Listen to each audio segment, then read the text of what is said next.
Shalom semuanya, selamat datang di Masterclass She Conference 2022 dengan tema Look Within gitu ya. Hari ini kita mau belajar banyak banget nih tentang diri kita sendiri dan expert kita tentunya. Sebelumnya, mari aku ingin memimpin kita doa dulu ya. Oke. Selamat siang Bapak, terima kasih Tuhan untuk siang hari ini Tuhan. Kalau hari ini Tuhan kami ingin belajar Tuhan mengenai diri kita Tuhan dan menjadi hamba-Mu Tuhan. Kami berdoa Tuhan semoga apa yang kami pelajari hari ini Tuhan dapat membuat kami menjadi pribadi yang lebih baik lagi Tuhan. Kami serahkan Tuhan seluruh acara kami pada siang hari ini Tuhan ke dalam tangan-Mu. Dalam nama Tuhan Yesus kami berdoa dan mengucap syukur. Haleluya. Amin. Oke, sebelum kita mulai untuk masterclass kita hari ini, sebelumnya aku ingin mengumumkan beberapa hal dulu nih. Pertama, sorry, nama aku Elsa dan hari ini aku akan menemani teman-teman dan peserta semua dalam kelas masterclass Look Within ini. Untuk pengumuman yang pertama, aku mau minta tolong teman-teman untuk partisipasinya dalam menyalakan video dan mematikan audio Zoom-nya selama masterclass berlangsung. Dan yang kedua, pada masterclass hari ini akan ada activity dari speaker kita nih. Dan mohon untuk teman-teman mempersiapkan notes atau kertas serta alat tulisnya. Dan yang terakhir, jika selama sesi teman-teman memiliki pertanyaan, dapat langsung menulis pertanyaan di chat box Zoom-nya ya. Dan sekarang tanpa berlama-lama lagi, aku ingin memperkenalkan speaker kita pada siang hari ini. Untuk hari ini, speaker kita adalah Dr. Sandersan Oni, atau yang lebih akrab dipanggil dengan Dr. Sandy. Beliau merupakan researcher dalam bidang mental health and suicide prevention. Dan tanpa berlama-lama lagi, mari kita sambut Dr. Sandy. Thank you so much, Elsa. Halo semuanya. How's everyone doing today? Good? Alright. Jadi Elsa, should I just get started? Atau gimana? Yes. Alright, no worries. Boleh. Selamat siang semuanya. Sekali lagi perkenalkan nama saya Sandy. Saya adalah seorang peneliti pencegahan bunuh diri dan kesehatan mental yang berbasis di Sydney, New South Wales. Aku hari ini sedang agak radang, jadi suaraku lagi serak-serak dikit ya. Aku punya my focus is agar Indonesia dan dunia bisa menjadi lebih sehat. Karena itu saya kerjasama dengan beberapa pemerintahan, termasuk bekerjasama dengan WHO untuk bisa menggunakan proyek kesehatan mental dan pencegahan bunuh diri. I'm very honored, saya sangat tersanjung bisa ada pada She Conference pada hari ini untuk bicara tentang look within. Dan mengapa topik ini salah satu topik favorit saya? Itu karena banyak masalah yang kita hadapi, banyak isu yang kita hadapi, itu bukan karena hal-hal yang di luar, tapi sebenarnya dari dalam.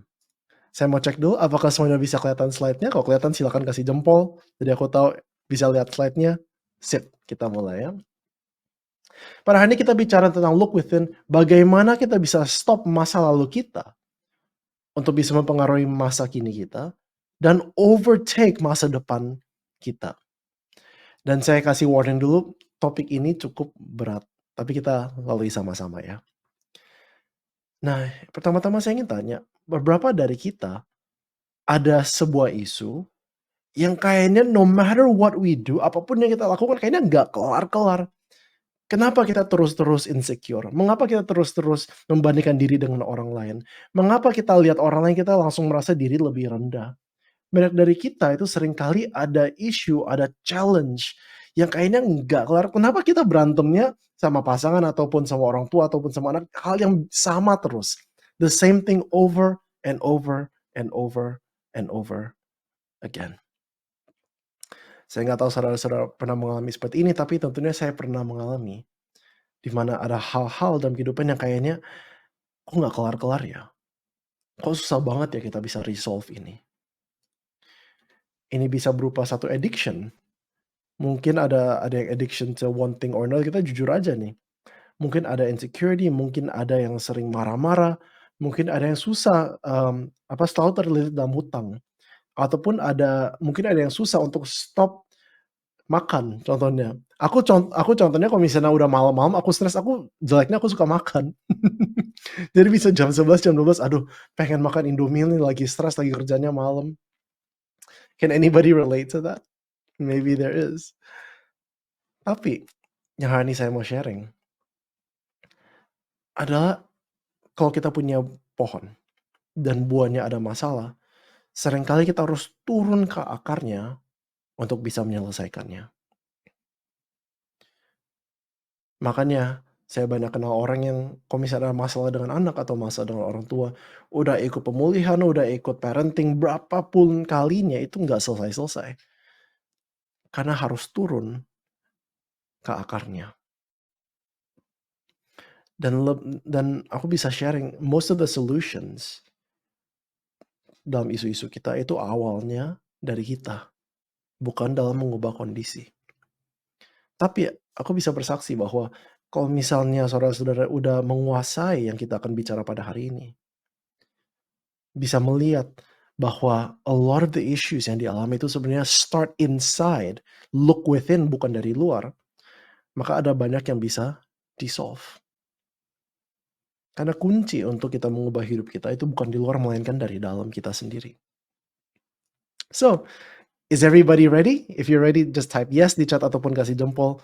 Is everybody ready for today? Sip. No worries.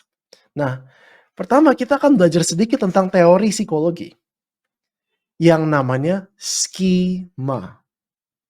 Skema. Atau dalam bahasa Indonesianya skema. Skema atau skema. Apa ini skema? Nah, kita semuanya pasti ada masa kecilnya dong. Nggak mungkin kita itu tiba-tiba udah gede gitu. Kita pasti semuanya ada masa kecil. Dan kalau kita bisa ada hari ini artinya kita punya orang tua. Apakah hubungan kita baik atau kita mengetahui siapa orang tua kita itu hal yang berbeda, tapi kita pasti ada orang tua dan kita pasti ada masa kecil. Nah, kecuali Yesus ya, Yesus. Tapi kita semuanya pasti ada orang tua. Nah, dalam kehidupan kita, kita juga pasti mengalami namanya emotional experiences. Yaitu kejadian-kejadian yang emosional dalam kehidupan kita. Ini membentuk yang namanya skema. Dari pengalaman masa kecil maupun pengalaman emosional. Apa itu skema? Skema adalah satu belief, satu kepercayaan, satu statement yang benar-benar mendalam dalam hati kita. Dan skema itu mempengaruhi bagaimana kita menginterpretasi informasi, bagaimana kita memandang orang lain, bagaimana kita memandang diri sendiri, bagaimana kita memandang dunia. Dan kalau misalnya ada suatu skema, maka kita akan melakukan ini secara otomatis dan seringkali kita nggak sadar kita ada skema. Contoh skema. Kita sebagai orang Indonesia, saya nggak tahu kalau misalnya ada yang berada di luar negeri, tapi kita sebagai orang Indonesia, kebiasaannya kalau kita masuk rumah, kita buka sepatu nggak? Ya nggak? Right? Seringkali kita nggak usah disuruh, kita lihat sepatu, kita langsung buka aja. Padahal kalau kita ke tempat lain di dunia ini, mereka banyak yang nggak buka sepatu. Bahkan ada beberapa tempat yang mereka tidur masih pakai sepatu. Itu pun aku heran. Aku nggak menghakimi, cuman itu kenyataannya. Bagi kita ini sudah menjadi skema. Kita belajar dari kecil, oke kita harus buka sepatu kalau masuk rumah, kalau nggak kotor. Right? Jadi sekarang kita tanpa mikir, kita pasti melakukannya. Contoh lain, kalau saya ke kafe atau ke restoran atau ke warteg gitu, mungkin nggak aku makan, terus langsung pergi aja tanpa bayar? It shouldn't happen, right? Kita semuanya udah tahu secara unconscious, secara tidak sadar, bahwa kalau saya makan ke restoran, saya ke kafe, saya ke warteg, saya makan, saya harus bayar. Itu bukan makanan gratis. Right? We already know this. Cuman ini unconscious, kita udah dalam keseharian kita nggak usah pikir lagi. Ini satu hal yang udah menjadi natural. Dan skema ini, itu mempengaruhi kita punya pikiran, perasaan, dan tindakan. Ini hubungan antara masa kecil sama masa kini. Di mana dari masa kecil, atau kita punya emotional experiences, kita membentuk skema yaitu satu statement, a belief, bahwa kalau saya masuk rumah, saya harus buka sepatu. Kalau saya ke restoran, saya harus bayar buat makannya. Itu akan mempengaruhi kita punya pikiran, perasaan, dan our behaviors. Kita punya tindakan. The thing is, ini bisa lebih dalam lagi. Skema itu bisa tentang kita punya self-esteem. Itu skema mempengaruhi bagaimana kita memperbolehkan orang lain untuk memperlakukan kita. Skema membentuk apa yang memberikan kita value, identitas kita itu di mana. Bahkan skema bisa mempengaruhi kita mencari pasangannya seperti apa. Jadi secara nggak sadar these schema, these invisible unconscious beliefs, itu bisa sangat mempengaruhi berbagai aspek dari kehidupan kita tanpa kita sadari. Contoh skema lain, nih aku kasih kuis ya. Kalau aku lagi dalam mobil dan aku lihat lampu merah, aku ngapain? Coba aku bisa jawab di chat. Aku lagi nyetir atau aku lagi naik motor, aku lihat lampu merah di depan, aku ngapain?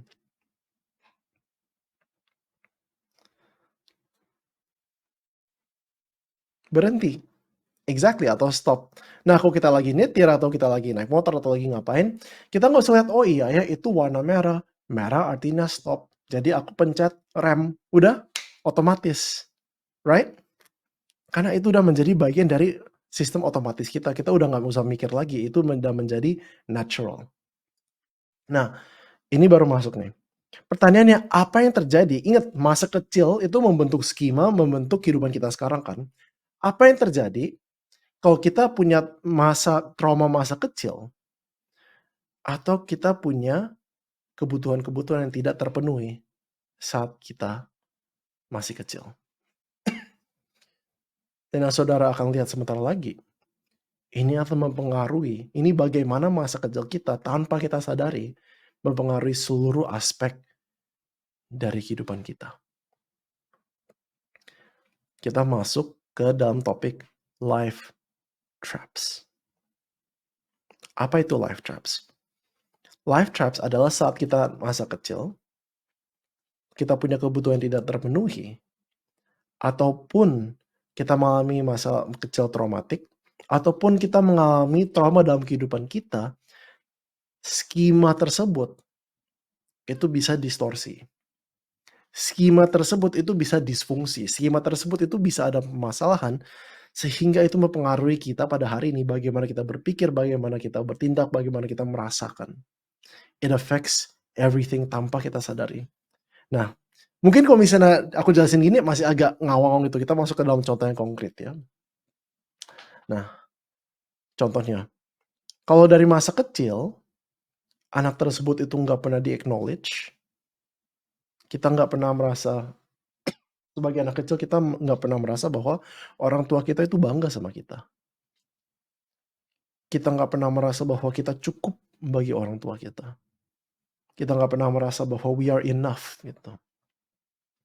Maka skema atau life trap yang akan diadopsi anak tersebut ataupun kita, itu bisa jadi, I am not valuable. Aku nggak berharga. Sehingga untuk aku bisa berharga, aku harus banyak prestasi. Kalau kita punya itu, satu bibit itu, kita punya belief, skema atau life trust bahwa aku nggak berharga, sehingga aku harus banyak prestasi. Kira-kira itu gimana kan mempengaruhi kehidupan kita sehari-hari. Kita nggak mau istirahat karena kita merasa guilty kalau kita nggak kerja. Kita sering membandingkan diri sendiri dengan orang lain. Kita selalu merasa, I'm not enough, I have to do more, more, and more, and more, and more. Bisa jadi tanpa kita sadari kita pengen selalu tampil, terutama di gereja. Karena kita insecure terhadap identitas kita diri sendiri, karena dari kecil kita nggak pernah merasa bahwa kita itu cukup. Is everyone with me? Yep. Nah, ini there are many, many, many, many different types. Dan masalah tentang life traps ini, life traps itu tidak akan hilang dengan waktu. Life traps tidak akan hilang dengan berjalannya waktu, melainkan dengan berjalannya waktu, life traps akan semakin kuat, semakin berakar. Jadi kita harus sangat hati-hati. Contoh lain, kalau misalnya ada anak yang orang tuanya keras sekali, "Kamu kenapa seperti ini? Kenapa seperti ini? Kenapa seperti ini?" Maka life trap atau belief atau kepercayaannya adalah, untuk saya bisa berubah menjadi lebih baik, saya harus keras terhadap diri sendiri. Ada yang bisa relate gak? Kalau misalnya kita punya masalah, kita sering banget keras terhadap diri sendiri. Akibatnya, kita menjadi perfeksionis dan kita nggak bisa menerima feedback. Karena kita udah begitu keras terhadap diri sendiri, kita nggak bisa terima feedback lagi. Saya boleh sharing sedikit nggak? Sejujurnya saya datang dari broken home, di mana kedua orang tua saya itu pisah saat saya masih kecil. Dan saat itu saya merasa bahwa saya adalah anak yang tidak diinginkan.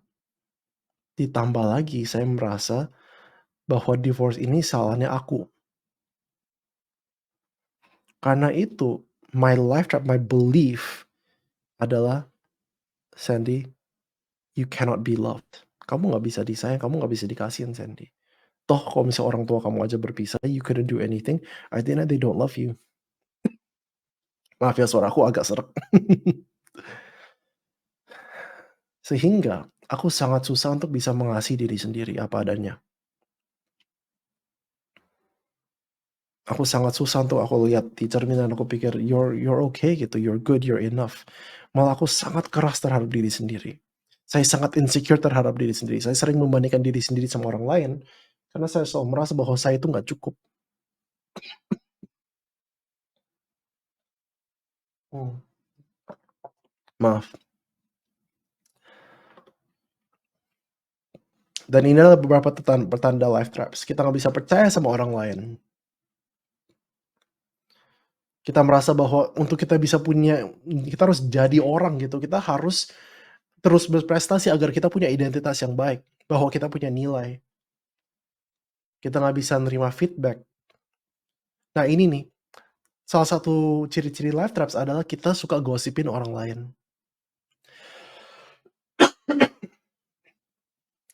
Karena kita begitu insecure dengan diri sendiri, untuk kita bisa merasa diri lebih baik, kita menurunkan derajat orang lain. Dengan kita gosipin atau kita kritik. Ada yang bisa relate? Saya tahu saya seperti ini kadang-kadang. Orang punya life trap itu susah untuk set boundaries, untuk bisa berkata tidak. Contohnya, kalau misalnya ada satu perempuan yang dari kecil dia merasa bahwa dia tidak berharga, dan pacarnya bilang, "Oke, kok kamu nggak tidur sama aku bakal tinggalin kamu." Dia akan berikan segala-galanya agar nggak ditinggalin. Karena dia merasa tidak berharga. Are you with me? Dan life traps kalau nggak di-manage itu akan diturunin. Turun-temurun. Bener ya? Itu kata-katanya bukannya diturunin ke satu generasi ke generasi berikutnya. Penasaran nggak bagi yang udah punya anak atau punya pasangan, bahwa kita seringkali treat anak-anak dengan cara yang sama orang tua treat kita. Yang baik maupun especially yang tidak baik. Seringkali kita sangat mirip dengan orang tua kita dengan cara that we really don't like. Mengapa yang diturunkan adalah life traps-nya. The insecurities, the fear. Makanya saya tahu banyak di sini juga ada pemimpin, we're leaders di organisasi, di gereja, di company gitu. We pass on apa yang isi hati kita. Kalau isi hati kita sebenarnya ada ketakutan, ada insecurities yang kita nggak pernah beresin, itu yang kita akan pass on. Itu yang akan kita pass on. Makanya rasanya aku bingung banget. Kita sering kali insecure, tapi kita pengen dilihat, kita pengen dipandang, kita takut untuk fail, tapi kita juga, it's very, very confusing. Pernah ngerasain gak hidup itu ruwet banget? Pernah gak kita melihat dalam diri sendiri, kita ngerasa, why am I like this? Kenapa sih aku seperti ini? Seringkali ini dikarenakan life traps. Dimana karena kejadian masa kecil, yang mungkin kok kita bahkan nggak sadar bahwa itu terjadi.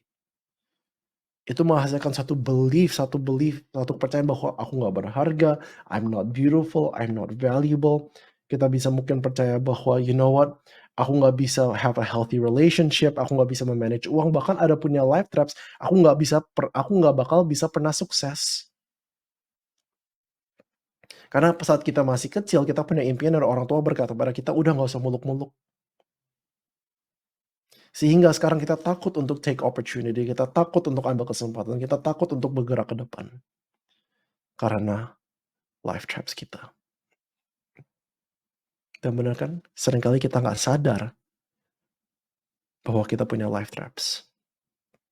Firman pun berkata bahwa jalan setiap orang itu lurus menurut pandangannya. Menurut psikologi, kita nggak tahu bahwa kejadian masa kecil itu bisa mengontrol kita sampai seperti ini. Tapi kita pintar sekali untuk membenarkannya. "Oh iya, aku marah-marah gara ini kok, aku kritik orang ini karena memang dia salah," tapi sebenarnya kita insecure. Jadi kita seringkali nggak tahu sebenarnya isi hati kita apa. Tapi kita pintar sekali untuk membenarkan tindakan dan perkataan kita.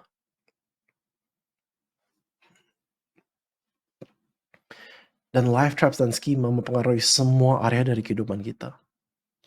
Bagaimana kita dress, bagaimana kita berelasi dengan anak, dengan pasangan, dengan orang tua, bagaimana kita berelasi dengan gereja bahkan. Contohnya ada orang kalau misalnya tidak punya hubungan baik dengan orang tuanya sendiri, mama atau papanya, mereka ketemu figur otoritas susah sekali bisa tunduk dan taat.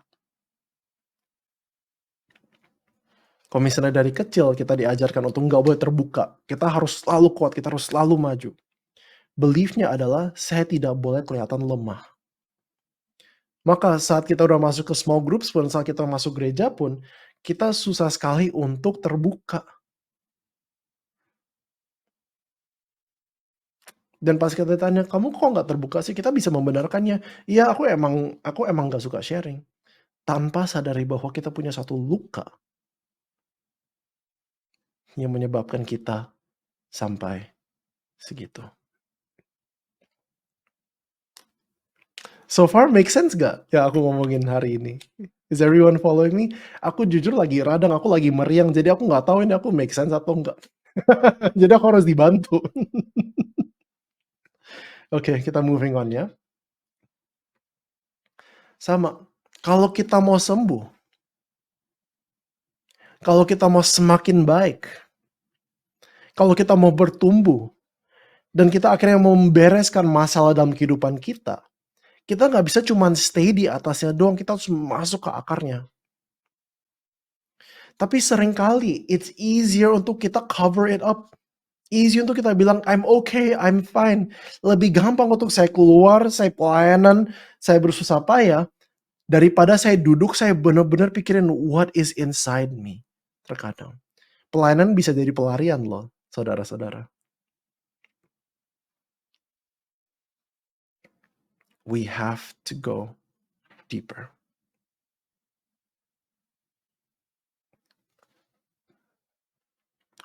Menurut bahasa Yunani, bahasa aslinya Perjanjian Baru, kata salvation, keselamatan, itu bukan berarti dari neraka ke surga. Itu artinya dari yang retak, itu utuh. Kata shalom itu artinya utuh. Yesus nggak mati di kayu salib. Yesus mati di kayu salib agar kehidupan kita tuh bisa utuh di muka bumi ini. Relationships can be healed. Trauma masa kecil kita bisa selesaikan. Tuhan beri kita kasih karunia untuk itu. Bukan cuman kita hidup sengsara terus suatu hari ke surga. No. Jesus died agar our lives can be whole. Dan saya mengajak saudara-saudara pada hari ini. Will you join me? Perjalanannya gak gampang. Bahkan kadang-kadang perjalanan yang menyakitkan. Saat kita sadar, oh ternyata ini loh yang di dalam hati aku selama ini. Banyak yang mungkin merasa takut ditinggal, gak mau ketinggalan. Karena masa kecil mungkin mereka merasa insecure dengan orang tuanya. Banyak saudara mungkin merasa harus kontrol segala-galanya karena masa kecil banyak banget yang nggak bisa dikontrol, uncertain, nggak stabil kehidupan keluarganya. Dan ingat, no matter how old you are, kita mau seumur apapun, life traps kalau nggak ditangani pasti tetap ada. Ini nggak bakal hilang dengan waktu. Bahkan semakin berjalannya waktu, kita akan kasih ini ke anak-anak kita, ke pasangan kita, ke orang yang kita pimpin. Tetapi aku percaya pada hari ini there's grace untuk kita bisa selesaikan life trap kita. Kita bisa mulai untuk mengambil tindakan, untuk kita bisa membongkar dan mengetahui apa isi hati kita. Karena sekali lagi saudara-saudara, percuma kita ikut acara apapun yang banyak, kalau kita nggak masuk ke akar terlebih dahulu. Dan ingat, seringkali life traps kita hubungannya sama orang tua, tapi tujuan untuk saya bicarakan ini bukan untuk kita menyalahkan orang lain. Kita ingat, mereka pun ada life traps yang harus mereka wrestle gitu. Mereka bergulat dengan life trapnya sendiri, dengan masalah dan kondisinya sendiri. Tapi untuk kita bisa identify, oke, aku butuh tempat di mana aku bisa healing myself. Karena ingat, we cannot fix what we don't identify. Kita tidak bisa memperbaiki, kita tidak bisa menyembuhkan apa yang kita tidak berani akui, apa yang kita tidak bisa identifikasi. Jadi pada hari ini aktivitasnya, aku ingin menanyakan saudara-saudara, will you join me to discover your life traps? Is everyone ready? Ya, kita lanjut ya.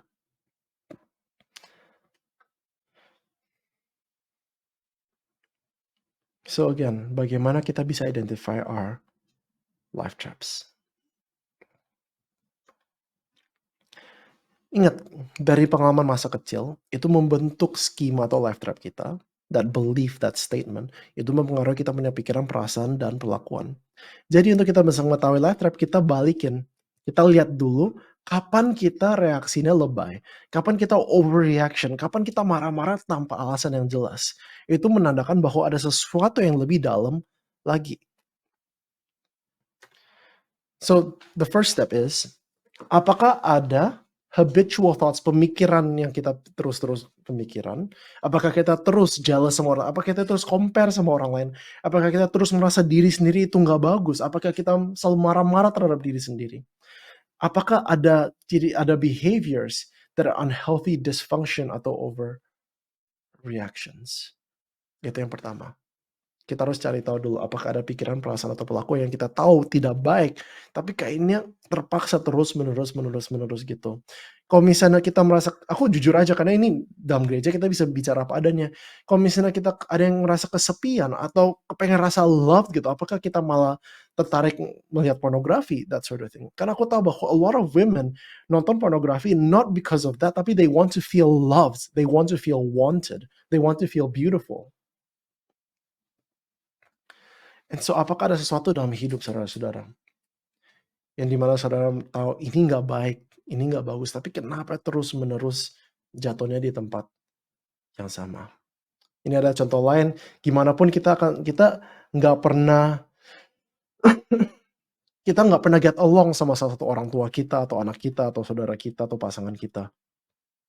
Kita merasa insecure atau kita terus kita susah mengampuni diri sendiri. Apakah kita, again, hard on ourselves, kita susah mengampuni diri sendiri, kita keras banget sama diri sendiri. Dan apakah kita memperlakukan anak-anak dengan cara yang sama dengan orang tua yang perlakukan pada kita, dan kita tahu itu enggak baik. Jadi the first step adalah, I do or feel or think X. Apa yang saya lakukan, apa yang saya pikirkan, apa yang saya rasakan, yang saya tahu seharusnya enggak. Itu statement pertama. Jadi kita pikir-pikir kapan saya overreact, kapan saya lebay, kapan saya pikir atau merasakan hal-hal yang seharusnya nggak saya pikirkan atau rasakan. Mungkin ada yang sulit mengampuni diri sendiri. Mungkin ada yang merasa no matter what I do, I will never be enough. Mungkin ada yang merasa bahwa no matter what I do, aku bukan orang tua yang baik. Mungkin ada yang merasa no matter what, aku bukan anak yang baik. Mungkin ada yang merasa bahwa I'm never pretty. Mungkin kalau misalnya buka Instagram, kita lihat orang yang quote unquote menurut kita lebih sukses dari kita langsung rasanya down banget. Jadi what's the main thing? Ini bagian dari aktivitas, kamu mau ikut silakan, kalau nggak it's okay as well. Pertama kita identify what is the problem. Oke, aku lanjut ya. The next step. Apakah perasaan, perbuatan, atau perkataan yang tadi, is it tied to a belief? Apakah there's a belief? What do I believe? Apa yang saya percaya sehingga saya bisa berpikir, bertindak atau merasa seperti itu. Jadi lanjutin kalimatnya. I do think or feel X karena aku percaya dot dot dot. Contohnya, aku sulit sekali mengampuni diri sendiri. Aku keras banget terhadap diri sendiri. Karena sebenarnya saya merasa bahwa saya nggak berhak diampuni. Atau saya merasa bahwa untuk saya bisa berubah, saya harus keras pada diri sendiri. Karena sebenarnya aku percaya bahwa untuk saya menjadi lebih baik, saya harus terus menyalahkan diri sendiri. Atau sebenarnya saya keras terhadap diri sendiri karena saya merasa tidak layak. Karena saya merasa kurang bagus. Karena saya merasa I'm not good enough. Jadi aku sering marah-marahin diri sendiri. Atau saya membandingkan diri sendiri dengan orang lain karena sebenarnya saya merasa bahwa nilai saya itu dari prestasi. Nilai saya itu dari penampakan saya. Dan ingat, kita tidak akan pernah sembuh kalau kita tidak bisa jujur terhadap diri sendiri dan Tuhan. Gereja itu bukan tempat di mana kita berpura-pura menjadi yang baik, tetapi agar kita real dan kita otentik. Karena ini tempat buat kita healing semuanya. Jadi yang step kedua adalah, apa belief yang menyebabkan kita untuk bisa berpikir, merasa, atau melakukan hal itu. Oke, aku move on ya. Yang ketiga, apa yang terjadi kepada kita, kepada saudara-saudara, sehingga kita bisa percaya seperti itu. Kita lanjutin lagi. I do think or feel X karena aku percaya Y karena Z terjadi. Dan ingat, ini bukan cuman masalah kecil. Let me be real. I'll be very real ya. Divorce can hurt your identity.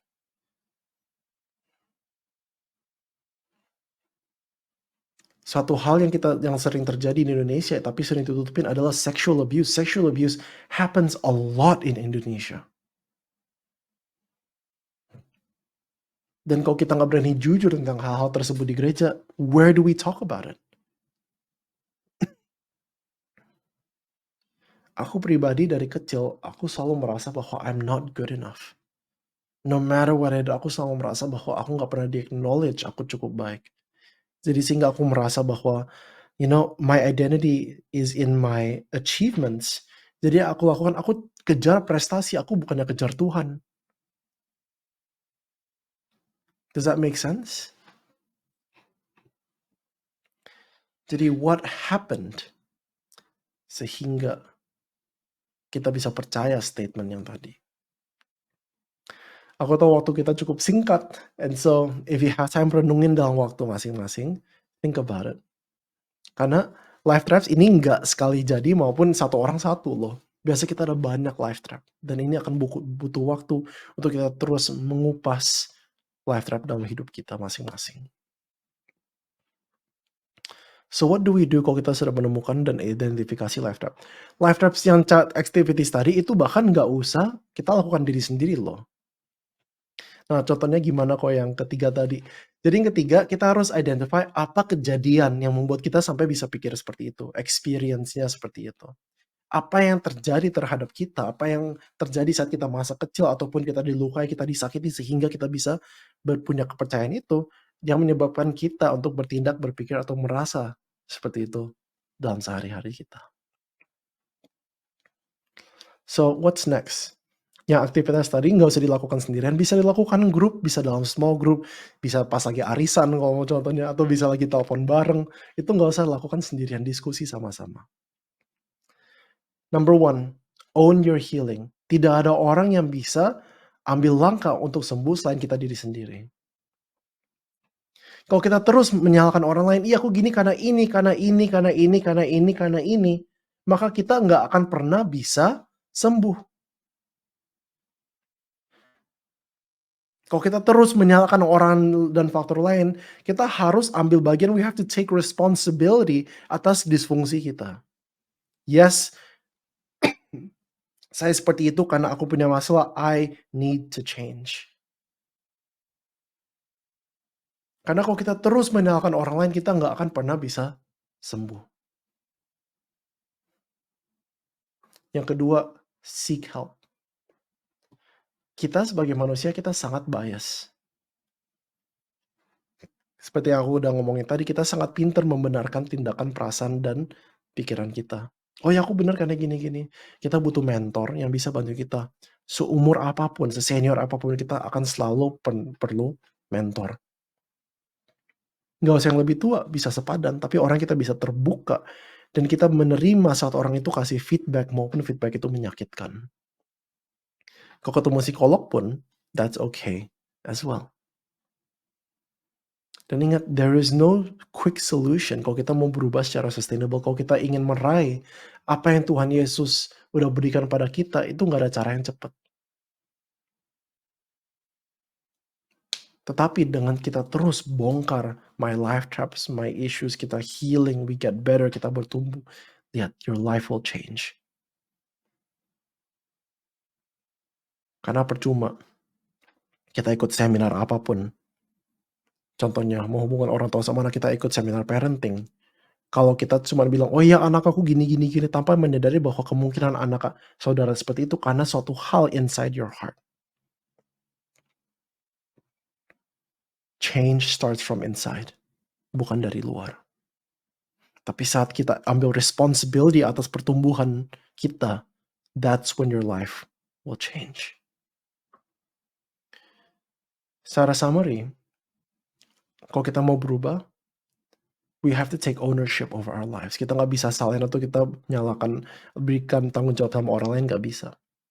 Dan ingat, saat kita maju, kita harus ingat bahwa mungkin ada hal-hal di masa lalu yang berupa life traps, pengalaman masa kecil atau kejadian traumatis yang menyakiti kita. Dan kita nggak bakal, ada beberapa hal yang kita tidak bisa berubah sampai itu beres. Your relationship with money, your relationship with career, your relationship with yourself bahkan, yang paling penting. Learn to forgive yourself, learn to forgive others and move on. Kalau nggak bakal bisa berubah. Mau didoain pun, mau di apapun, look within. Dan kita identify, work on it, and we move forward. And that's it for my sharing today. Semoga saudara-saudara terberkati. Thank you very much for listening. Thank you Dr. Sandy atas firman dan atas berkat yang udah kita dengerin hari ini. Dan kita belajar banyak banget nih Dr. Sandy, dan ada beberapa pertanyaan yang ditanyakan mengenai sesi tadi. Kalau aku boleh, yang pertama, pertanyaan pertama, bagaimana cara mengatasi skema atau trauma masa kecil yang mempengaruhi hubungan dengan lawan jenis hingga dewasa? Yep. Itu pertanyaan pertama. Thank you very much. Jadi pertama-tama ingat, kita nggak bisa solve sesuatu yang kita nggak bisa identify. Jadi mau sendiri, mau bersama mentor, mau sama psikolog, itu ada yang namanya schema therapy. Schema therapy, di mana kita identify apa yang menjadi skema kita.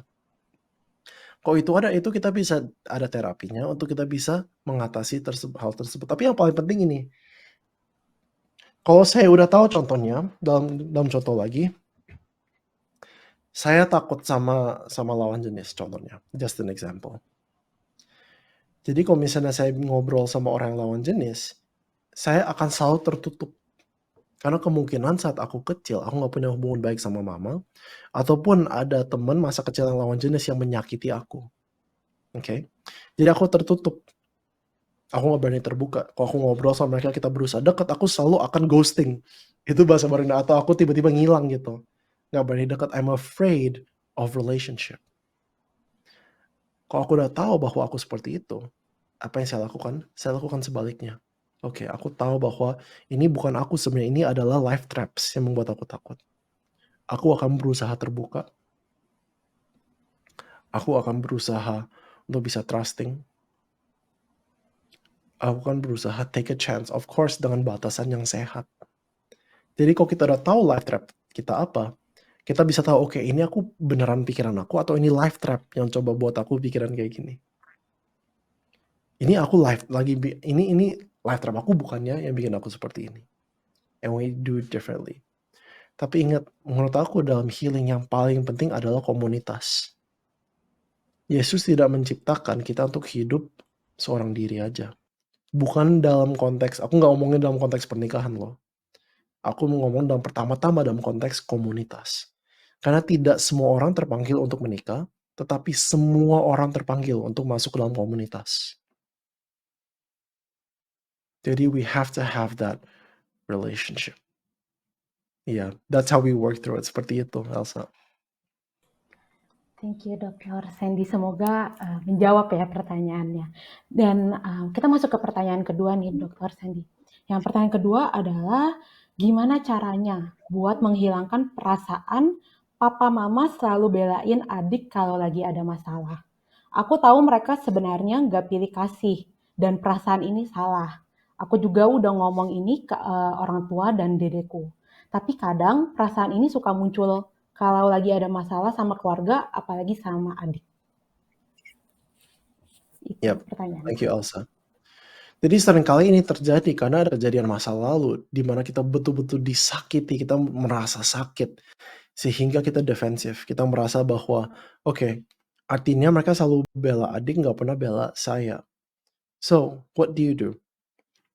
Talk to yourself. Saat kita menghadapi masalah, ini baru aja tadi pagi aku bawain ada webinar tentang managing your emotions. Persis kayak gini. Misalnya aku lagi berantem sama adik dan saya lihat orang tua saya yang langsung masuk, orang tua pasti bela adik. Tapi saya tahu it's not true, right? Jadi apa yang saya lakukan? Saya tarik nafas.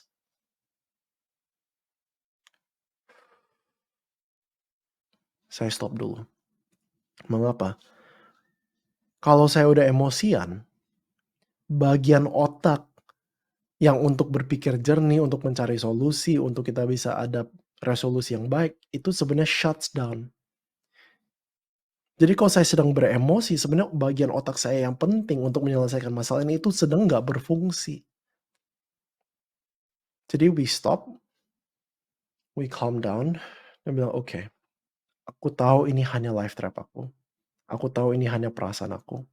Aku tahu ini nggak benar. Then we walk, then we go. Yang sering kali terjadi, kita pikir orang tua pasti bela adik, langsung kita bertindak. Tanpa kita stop bernafas dulu, langsung kita berkata-kata, langsung kita berpikir. Dan seringkali itu nggak akan pernah baik hasilnya. Karena ingat, bagian otak kita yang penting sebenarnya lagi stop. Yang nyala bagian emosinya. Sebenarnya bagian emosi cuma segede ini, kecil, segede biji salak. Tapi di samping sini kanan ada satu, kiri ada satu. Bagian otak kita yang untuk kita bisa talk through things, kita cari resolusi yang baik sebenarnya di depan. Karena kalau kita lagi emosi, tujuan kita, dan ingat bagian otak kita sedang shutdown, tujuan kita itu bukan mencari solusi, melainkan tujuan kita defend myself. Kalau saya sedang emosi, saya hanya ada dua tujuan. Satu, defend myself, atau aku nyerang. Jadi we stop, calm down our emotion, entah ini tentang orang tua sama adik, entah ini sama pasangan. Kita harus bisa stop. Tarik nafas dan bilang, oke, aku tahu ini bukan yang benar. Aku tahu ini hanya ketakutan saya. Seringkali kita terlibat dalam masalah karena kita terlalu cepat berkata-kata.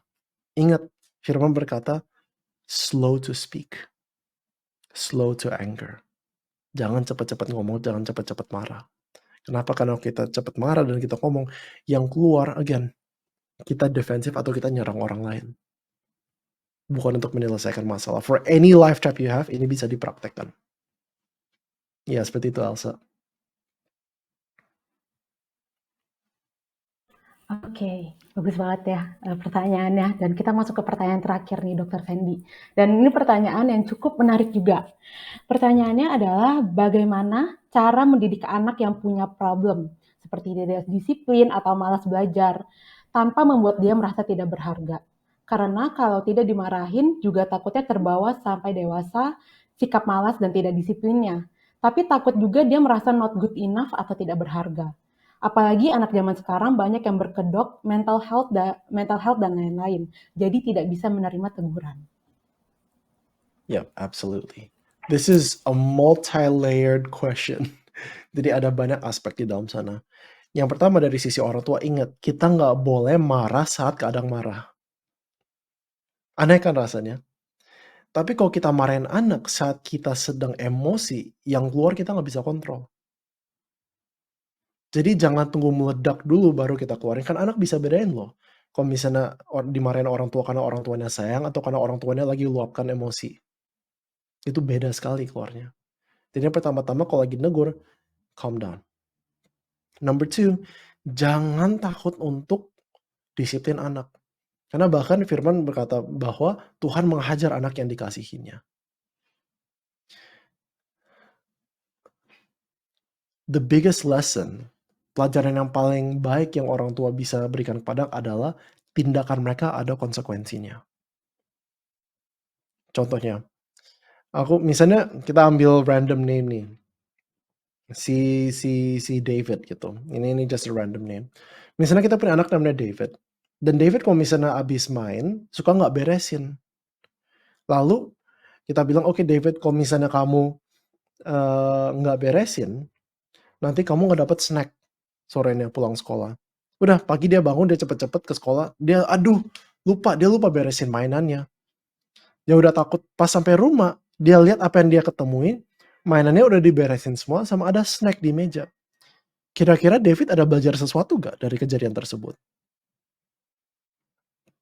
Sebenarnya iya. David pelajari bahwa satu, orang tua saya adalah pembohong. Kedua, saya punya tindakan itu gak ada konsekuensinya. Jadi jangan takut karena anak memang ada tentang mental health gitu. Tapi yang seharusnya kita didik itu bukan kita harus didik anak yang bisa resilient, yang bisa tabah saat emosinya mungkin lagi nggak enak, tapi juga tahu bagaimana caranya untuk vulnerable. Tahu bagaimana untuk menjadi rentan, harus ada dua-duanya. Nggak bisa terlalu vulnerable atau rentan pun, tapi nggak bisa terlalu tabah pun, harus ada dua-duanya. Jadi, bagian kita disiplin, beda umur, beda teknik. Kita nggak bisa terlalu dalam karena kayaknya tinggal semenit. Cuman, ingat, discipline is love. Pikir dengan jelas, diskusi dengan komunitas, bagaimana what's the best way. Kalau misalnya ngobrol antara ibu-ibu, that's better gitu, cari solusi. Tapi kalau nggak pernah didisiplin, anak itu akan belajar, my actions have no consequences. Makanya ada banyak anak yang they have sex, terus heran kalau misalnya ceweknya hamil. Karena mereka tidak sadar bahwa there's consequences to their actions. Iya. Seperti itu, asal seorang nggak bisa terlalu dalam, soalnya we don't have a lot of time. Yes, thank you Dr. Sandy atas menjawab pertanyaannya ini. Dan luar biasa sekali teman-teman untuk Masterclass pada siang hari ini. Pertama-tama aku mau berterima kasih kepada speaker kita Dr. Sandy yang udah mau sharing dan mau memberikan materi yang luar biasa banget nih. Dan aku yakin teman-teman juga yang hadir pasti terberkati dan belajar banyak. Mungkin teman-teman boleh kasih reaction atau say thank you gitu ke Dr. Sandy di chat ya. Dan kalau dari aku sendiri nih, aku belajar banyak mengenai tanpa sadar tuh kita tuh ternyata memiliki life traps gitu. Dan tanpa sadar kita bukannya membenahi, tapi kita malah nutupin gitu. Dan tapi tadi aku suka banget Dr. Sandy ngomong gitu, kalau Tuhan tuh mati agar kita tuh bisa menjadi utuh. Dan kita, walaupun perjalanannya nggak gampang untuk menjadi utuh itu. Dan tadi kita belajar banyak banget. Nah, dan tadi Dr. Sandy juga kasih tahu kita mengenai bagaimana kita bisa mengidentifikasi life traps dan kita bisa seek help gitu ya. Dan teman-teman, aku juga mau mengingatkan nih bahwa ternyata gereja itu memiliki berbagai fasilitas yang dapat membantu teman-teman. Yang pertama, kita memiliki pastoral care yang dapat menjadi pilihan ketika teman-teman ingin mencari bantuan. Kita pun juga punya fasilitas lain yaitu FX, di mana kalau teman-teman ingin dipulihkan atau teman-teman ingin belajar lebih dalam lagi mengenai Tuhan, teman-teman bisa ikut kelas FX. Nah, atau follow Christ namanya. Dan terakhir kita juga punya nih yang mungkin ada yang kangen untuk berkomunitas, untuk bisa sharing-sharing dengan teman-teman gitu ya. Kita juga punya komunitas yang bernama FC atau Family Community. Dan untuk detailnya teman-teman bisa screenshot atau foto ada di chat box harusnya ya.